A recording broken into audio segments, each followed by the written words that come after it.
नमस्कार. नेहमीप्रमाणेच अतिथीमध्ये तुमचं स्वागत. एका सामान्य गरीब शेतकरी कुटुंबातला एक मुलगा विद्यार्जनाच्या आसक्तीने अत्यंत खडतर मार्गात देखील आपले ध्येय मनाशी गाठवत शहराकडे येतो आणि उच्च विद्याविभूषित होताच अनेक सामाजिक उपक्रमांमधून देखील तितकाच हिरिरीने सहभाग घेतो. आणि इतकंच की काय, त्याच्या अंगी असलेलं कविमन, त्याचा लेखन संवेदनशीलता या सगळ्याला कुठेतरी जागृतावस्थेत ठेवून सतत जो लोकप्रियतेचं माध्यम गाठत असतो, अशी व्यक्तिमत्व मला वाटतं निश्चितच इतरांसाठीही तेवढीच प्रेरणादायी ठरतात. आणि म्हणूनच आज अतिथीमध्ये असे एक व्यक्तिमत्व आम्ही तुमच्या भेटीला घेऊन आलो आहोत की ज्यांच्याकडून आपल्याला त्यांच्या जीवनाचा प्रवास उलगडतानाच एक वेगळी आपल्याही मनात काहीतरी करावं अशी उर्मी निश्चितच आपल्याही मनात दाटून येईल. तेव्हा आजचे आपले अतिथी आहेत लक्षराज सानप. स्वागत आहे तुमचं. मी जसं म्हटलं की अत्यंत प्रतिकूल परिस्थितीमध्ये तुमचं बालपण गेलेलं आहे आणि आज एकंदर तुमचं बघता शिक्षण इतके तुम्ही उच्च विद्याविभूषित आहात. आज तुम्ही BCom आहात, LLB आहात, नवे MBAही केलेलं आहे, तुम्ही CAIIB केलेलं आहे. तर हा सगळा प्रवास कसा काय शक्य होत गेला हो? काय मेहनत घेतलीत त्याच्यासाठी? मॅडम, मला सांगायला आवडेल की माझं बालपण हे नाशिक जिल्ह्यातील सिन्नर तालुक्यात नाशिक पुणा महामार्गावरती एक नांदूर शिंगोटा जी गाव आहे, त्या गावालगत एक छोटंसं गाव आहे मानोरी. त्या मानोरी गावात माझा एका गरीब शेतकरी कुटुंबात जन्म झाला. लहानपणापासूनच काहीतरी वेगळं करण्याची उर्मी अंगाशी बाळगून आणि आईचे संस्कार यामुळे मी 1976च्या दरम्यान जेव्हा दुष्काळ पडला होता महाराष्ट्रात, तेव्हा मुंबईला आलो आणि मुंबईतच माझं माध्यमिक शिक्षण सुरू झालं. पण त्यापूर्वी माझं बालपण हे अत्यंत खडतर असं, म्हणजे तेव्हा रोजगार हमीची कामं चालायची आणि मग मलाही निंदणी, खुरपणी आणि रोजगार हमीच्या कामावर जावं लागायचं. घरात कुटुंबांचा काही असा म्हणजे उत्पन्नाचं दुसरं कुठलंही साधन नाही. तेव्हा आई आणि बाबांबरोबर मलाही जावं लागायचं. पण शिक्षण इतकं करावं की गुरुजी मला म्हणायचे, ठीक आहे तू एक पाठी आहे ना, अच्छा तर तू म्हणजे नुसतं काम केलं ना, सकाळी हजेरी लावून जा आणि मग संध्याकाळी त्यांच्याकडे जायचं. तेव्हा माझे गुरुजी होते गडाख म्हणून, दुसरे होते गडहरी म्हणून आणि दुसरे सोनवणे. अच्छा. तर त्यांचा मी खूप आवडता विद्यार्थी आणि एक पाठी असेल किंवा म्हणजे आईचे संस्कार आणि ईश्वरी देण म्हणा. तर मी ते जे काही शिकवायचे ते रात्री त्यांच्याकडे राहून शिकायचो आणि दिवसभर रोजगार हमीची कामं. कधी कधी रोजगार हमीची कामं बंद झाली का मग मी निंदणी, खुरपणी आणि मग नंतर आमच्या मामांच्या शेळ्या होत्या, काही मेंढ्या होत्या, त्यांचं चरणाचं काम माझ्याकडे होतं. त्यातून जे काही अर्थार्जन नाहीच, दूध मिळायचं आणि तेही फार कमी प्रमाणात. म्हणजे गरिबी ही माझ्या 5वीला पुजलेली. परंतु आईचं संस्कार असे चांगले की ते म्हणाले नाही, शिक्षण हा फार मोठा दागिना आहे आणि त्या शिक्षणाच्या शिदोरीवरती तू पूर्ण आयुष्य तुझं उज्ज्वल आयुष्य होणार आहे. तर तो आईचा महामंत्र मी अंगी बांधला. पण लक्षराजी, इथे एक तुम्ही मगाशी जसं मला म्हणालात की आईचा हा महामंत्र जो तिने दिला त्या माऊलीनी, ती स्वतः एक अडाणी बाई होती, अशिक्षित बाई होती आणि एवढं असून सुद्धा आज तुमचं एकंदर सगळे भावंड तुम्ही म्हणाल तर याविषयी की तुम्ही सगळेच जण एक चांगल्या नोकरीला तिघही भावंड आहोत, तिघी बहिणी चांगल्या ठिकाणी स्थिरावलेल्या आहेत. पण सगळ्यात महत्त्वाचं म्हणजे जेव्हा माणसाला काहीतरी करण्याची उर्मी असते, आकाशाला गवसणी घालण्याची महत्वाकांक्षा असते आणि प्रयत्न असावेत. हो ना. प्रयत्नांना ईश्वरी माणूस, तुमच्या मानवी प्रयत्नांना ईश्वरी देणगी जर लाभली तर दुधात साखर पडावी, तसा हा दुग्ध शर्करा एक जुळून येतो. आणि मग तुम्हाला सांगायला मला आनंद वाटेल, एक शेतकरी कुटुंबातला मुलगा, मी आकाशवाणी मुंबईवरती वृत्तनिवेदकाचं काम केलं. हो. मुंबई ही दूरदर्शनवरती. संधी कशी काय चालून आली? हा, फार छान प्रश्न आहे मॅडम हा. मी डोंबिवलीला जेव्हा राहायला गेलो तेव्हा तिथल्या सार्वजनिक गणेशोत्सव मंडळामध्ये सूत्रसंचालनाचं काम करायचो, बर. एक हाऊस म्हणून. हा. तेव्हा तत्कालीन निर्माते होते राम खाकाळ, त्यांनी बघितलं आणि विठ्ठल नाईक नावाची ग्रस्त. ते म्हणले, हा मुलगा पोपट्यासारखा गोड गोड बोलतो, शब्दांशी खेळतो, तर त्याला आपण एखादा कार्यक्रम देऊया. तेव्हा मला एक कार्यक्रम मिळाला आजचे पाहुणेमध्ये, आणि तो कार्यक्रम इतका लोकप्रिय झाला. तेव्हा दूरदर्शनच्या व्यतिरिक्त कुठल्याही चॅनलचा प्रसार जास्त नव्हता. मग तेव्हा आकाश आनंद होते आणि इतरही नंदकुमार कारखानीची ही तत्कालीन मंडळी होती. तेव्हा ते म्हणाले, याच्याच बरोबर तू आकाशवाणीला वृत्तनिवेदनाच्या कामासाठी अर्ज का करत नाहीस? अच्छा. आणि मग मी तो अर्ज केला आणि दिवसभर जो आपला आरसा असतो कपाटाचा, त्याच्या समोर उभा राहून प्रॅक्टिस करायचो.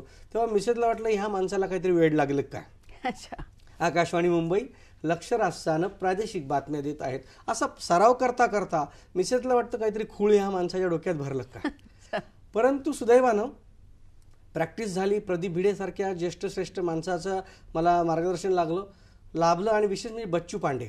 अच्छा. तेव्हा मेहंदीच्या पानावरती हा संगीत कार्यक्रम चालायचा, तर त्यांनी मला आवाजाचे बारकावे समजावून सांगितले. आणि मी आकाशवाणी मुंबईच्या वृत्तनिवेदनाच्या त्या परीक्षेमध्ये चांगल्या मार्काने पास झालो. आणि तेव्हाचे आमचे जॉईंट डायरेक्टर न्यूज होते मोहन चांडकजी, हरिश्चंद्र कांबळे, या दोघांनी मला आकाशवाणी मुंबईवरती मराठी वृत्तनिवेदकासाठी पहिली संधी दिली.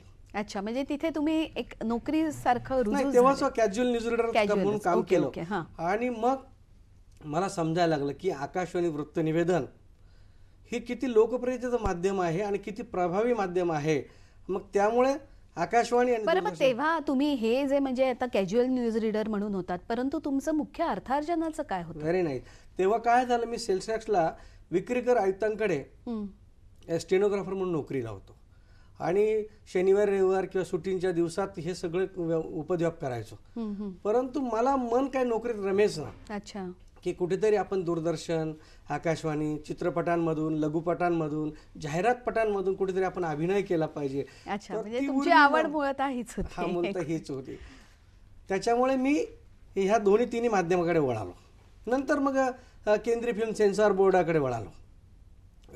4-5 खासदारांनी, मुख्यमंत्र्यांनी माझी थोडीशी हुशारी बघितली आणि मग माझं नाव त्यांनी केंद्र सरकारकडे सुचवलं आणि केंद्रीय फिल्म सेन्सॉर बोर्डवरती सुद्धा काम करण्याची संधी मला मिळाली. निश्चित. आणि मला वाटतं तुमचं एवढं जे शिक्षण झालं त्याचा हा तुम्हाला निश्चितच पावलोपावली फायदाच होत गेला की शिक्षणाचं महत्त्व किती आहे. कारण का आजकाल आपण बघतो की जसं तुम्ही एक ध्येयासक्ती घेऊन आलात शहराकडे आणि खास करून महाविद्यालयीन जीवनात जेव्हा तुम्ही शिक्षणासाठी अक्षरशः तुम्ही फुटपाथवर देखील राहिलेले आहात. तोही प्रसंग सांगण्याजोगा आहे.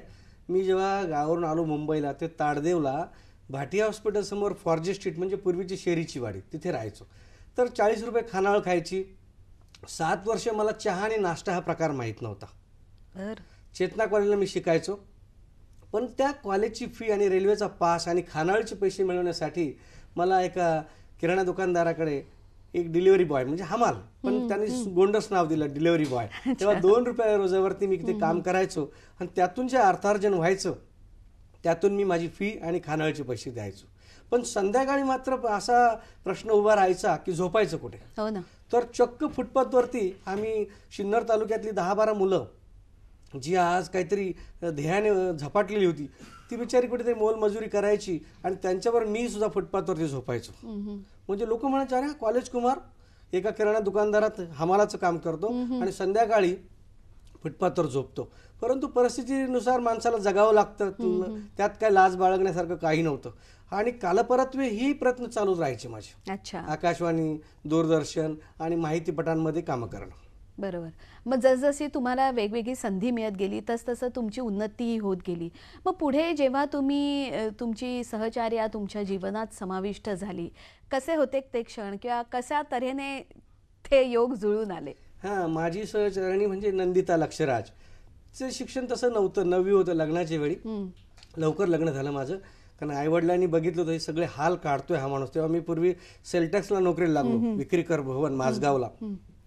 जसा नोकरीला लागलो त्या म्हणाले, आता तू खानावळ खाणं बंद कर आणि मग त्यांनी मुलगी शोधणं सुरू केलं. आमचे मामा आहेत नामदेवराव सांगळे आणि किसनराव सांगळे आणि तिचे मामा, अशा दोघांच्या सुचवण्यावरून माझं लग्न जमलं.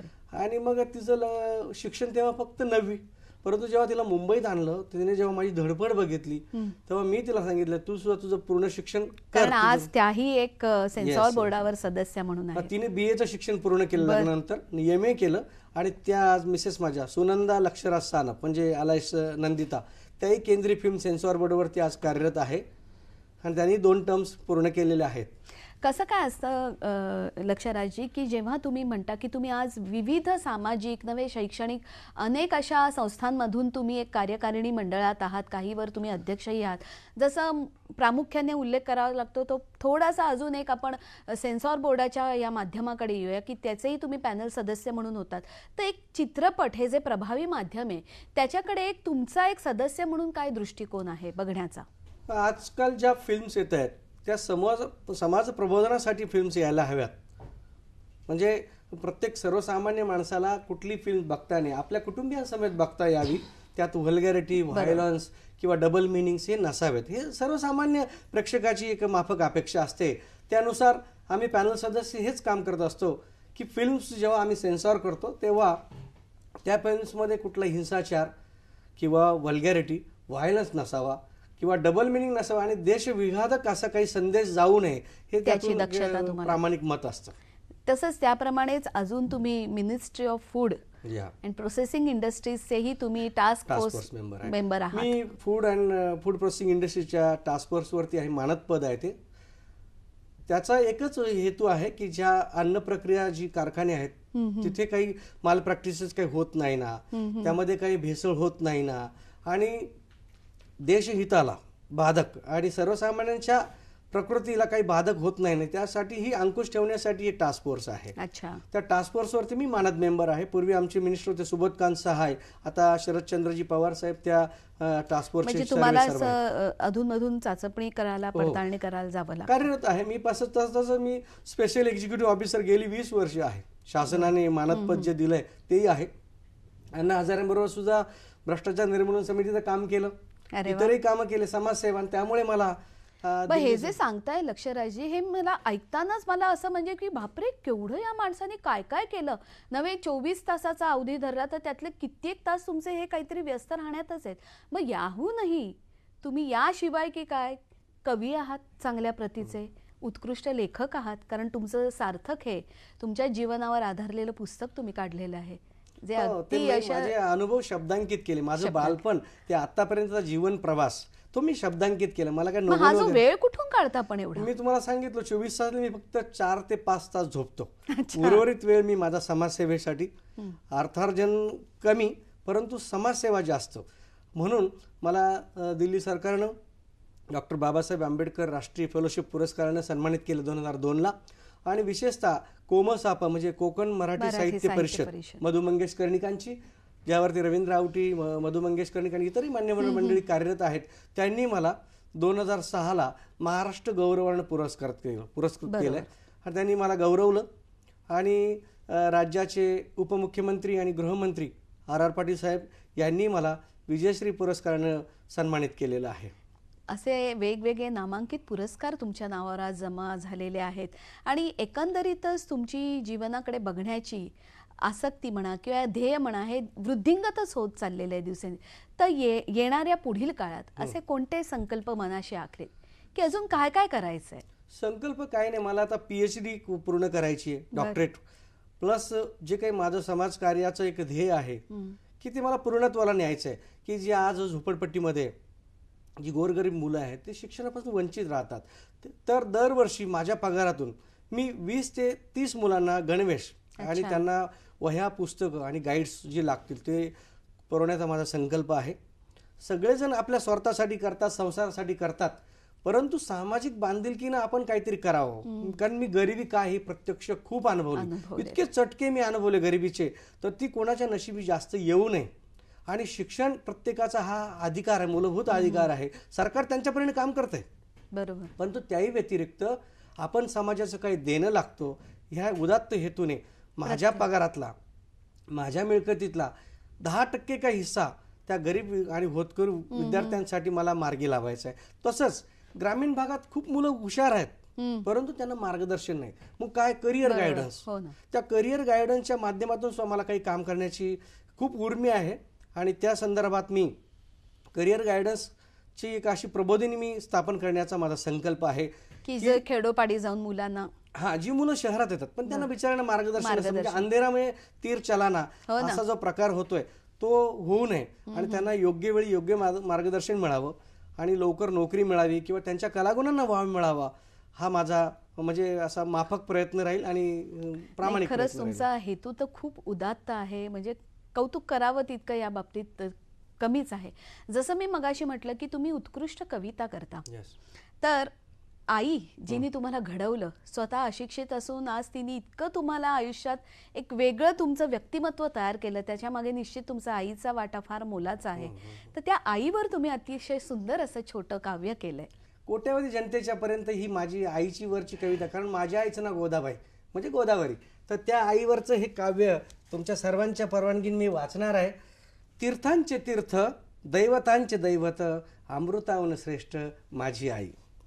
होती निरक्षर परी आम्हा केले साक्षर, काय वर्णू तिची महती, न्यारे होते ते संस्कार. नाही केला दुजा भाव, कधी नव्हता भेदाभेद, बहुजनांशी जोडी येले, घाली प्रेमाने ती साध. नव्हते शिक्षण परी होते पूर्ण नियोजन, सदा सर्वदा तिचे रसाळ वाणीचे धोरण. हास्य सदा मुखावरी, हास्य सदा मुखावरी, गोर गरिबांचा कैवार, थोरा मोठ्यांची ती बाई, होता दिनांचा आधार, होता दिनांचा आधार. नात्या गोत्यात 10 गावात होता तिला मान, मायाळू कृपाळू माऊली, ऐसा मिळे सदा सन्मान. नाही केली हौस मौज, राबली ती दिन रात, केवळ तिचीच पुण्याई आमावरी, केली सुखाची बरसात. गुण गाण्या जरी केला पृथ्वीचा कागद, आणि सागराची शाही, पडेला अपुरा तो शब्द भांडार, ऐसी माझी थोर आई, ऐसी माझी थोर आई. क्या बात है. खरंच असे ह्या जन्मदाती मातेचं मी ऋण असं शब्दांकित केलंय. खरं तर मातेचं ऋण हे फेडता न येण्यासारखं आहे, परंतु तरीही एक कवी मनाला जागृत ठेवून तुम्ही जे काही शब्द लिहिलेले आहेत ते खरोखरच खूप सुंदर असे आहेत, मनाला फार ते भावून जातात. दुसरी गोष्ट अशी की जसं मगाशी तुम्ही म्हणालात की तुम्ही स्वतः अतिशय खडतर वाटचाल करत तुम्ही आयुष्यात इतक्या मोठ्या टप्प्यावर येऊन पोहोचलेले आहात, इतके यशस्वी झालेले आहात. मागे वळून पाहताना एक जीवनाविषयीचं काय तुमचं म्हणणं आहे, की काय अशा गोष्टी करून राहिलेल्या आहेत का, काही खंत वाटते का? खंत नाही, मी एकच सांगू शकेन की आज ग्रामीण भागात सुद्धा खूप होतकरू हुशार मंडळी आहे, तरुण मंडळी आहे, परंतु व्यसनाधीन झालेली आहे. त्यांनी जर आपला जीवन प्रवास जर चांगल्या मार्गावरती जर आणला तर नक्कीच एक सर्वसामान्यातूनही असामान्य व्यक्तिमत्व घडू शकतं.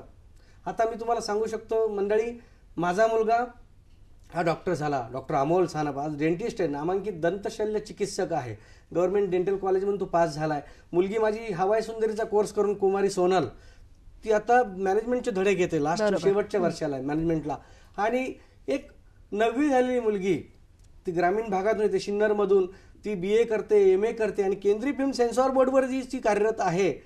याचं म्हणजे उदाहरण दिलं तर असं समजू शकतो की माणूस काही करू शकतो जर त्याने प्रामाणिक प्रयत्न केले आणि त्या प्रयत्नांना यश ईश्वर हा देतोच, परंतु तुमच्याकडे कार्य करण्याची धमक आणि जिद्द आणि आकाशाला गवसणी घालण्याची महत्वाकांक्षा ठेवली पाहिजे. जसं मी मगाशी म्हटलं रक्षराजी, एकंदर तुमच्याशी बोलण्यानं की तुमचं व्यक्तिमत्व हे बहुआयामी आहे. म्हणजे तुम्ही जाहिरातींमधून आहात, चित्रपटांमधूनही अभिनय केलेला आहे, नव्हे तुम्हाला अनेक भाषाही येतात. तर हा अभ्यास किंवा ही आवड कशी काय निर्माण झाली? हां मॅडमजी, तुम्ही म्हणालात बरोबर आहे. मी 8-9 भाषा अस्खलित बोलतो. मराठी, हिंदी, इंग्लिश, गुजराती, सिंधी, पंजाबी, ऐराणी आणि इतर आहे, कोंकणी सुद्धा. कसं असतं, तुम्ही तुमचे दोन्ही डोळे आणि कान जर उघडे ठेवले आणि अवलोकन जर व्यवस्थित केलं तर तुम्ही भाषा चांगल्या प्रकारे बोलू शकता, नव्हे तुम्हाला त्या अवगत होतात. तसंच मी विविध चित्रपटांमधून मॉडेल्स म्हणून कार्यरत आहे. म्हणजे त्यात LICचं असेल किंवा वेगवेगळ्या बँकांची प्रॉडक्ट असतील त्याचं मी मॉडेलिंग करतो. आणि जसा बाप तशी पोरं, आजचा दिवस गमतीचा, एक आकाश संपलं, होत्याचं नव्हतं झालं, जखमी पोलीस 302 ह्या चित्रपटांमधून मी काही भूमिका निभावल्यात आणि अजूनही वेगळ्या माहितीपटांमधूनही मी मॉडेलिंग करतो. आणि याशिवाय जाता आता तुमच्या अंगचा अजून गुण म्हणजे तुम्ही एक प्राध्यापक म्हणूनही कार्यरत आहात HRD. मी बँकिंग क्षेत्रामध्ये जे काही प्रशिक्षण दिलं जातं त्या बँकिंग क्षेत्रातल्या ट्रेनिंग सेंटरमध्ये, प्रशिक्षण केंद्रामध्ये मी आज वरिष्ठ पदावरती वरिष्ठ फॅकल्टी म्हणजे आपण म्हणतो ना संकाय सदस्य म्हणून मी आज कार्यरत आहे. प्रोफेसराचं काम करतो आणि बँकिंगमधल्या ज्या ज्या लोकांना ट्रेनिंग दिलं जातं त्या केंद्रामध्ये मी कार्यरत आहे. आणि आजही मी माझं मूळ गाव आहे मानोरी, तिथल्या आणि ग्रामस्थांना मी सांगतो की तुमच्या मुलांमध्ये सुद्धा खूप टॅलेंट आहे, ते हिडन टॅलेंट्स तुम्ही बाहेर येऊ देत. आणि मुंबापुरी सारख्या शहरामध्ये तुम्ही जर आलात आणि तुम्हाला जर योग्य वेळी मार्गदर्शन मिळालं तर तुमचंही व्यक्तिमत्व हे खुलेल आणि तुम्ही अष्टपैलू व्यक्तिमत्वाची बनाल. निश्चितच. म्हणजे खरोखरच की योग्य ते मार्गदर्शन मिळण्या अगोदर सुद्धा जर जिद्द मनाशी आणली की नाही मला जाऊन ही गोष्ट करायचीच आहे, तर मला वाटतं तुमच्यासारखं एक उदाहरण अजून हजारोंच्या संख्येने आम्हाला या महाराष्ट्र भूमीत बघायला मिळतील. आज तुम्ही इथे आलात, इतकं चांगलं आम्हाला मुलाखत दिलीत, त्याबद्दल मी तुमची आभारी आहे. धन्यवाद. मी आपल्या दूरदर्शनचाही मी मनपूर्वक आभारी आहे. त्यांनी माझा जीवनपट उलगडण्यासाठी आणि माझं मनोगत व्यक्त करण्यासाठी जी संधी दिली त्या सर्वांचा मी ऋणी आहे. धन्यवाद. तेव्हा पुन्हा भेटूया याच वेळी याच वारी. तोपर्यंत नमस्कार.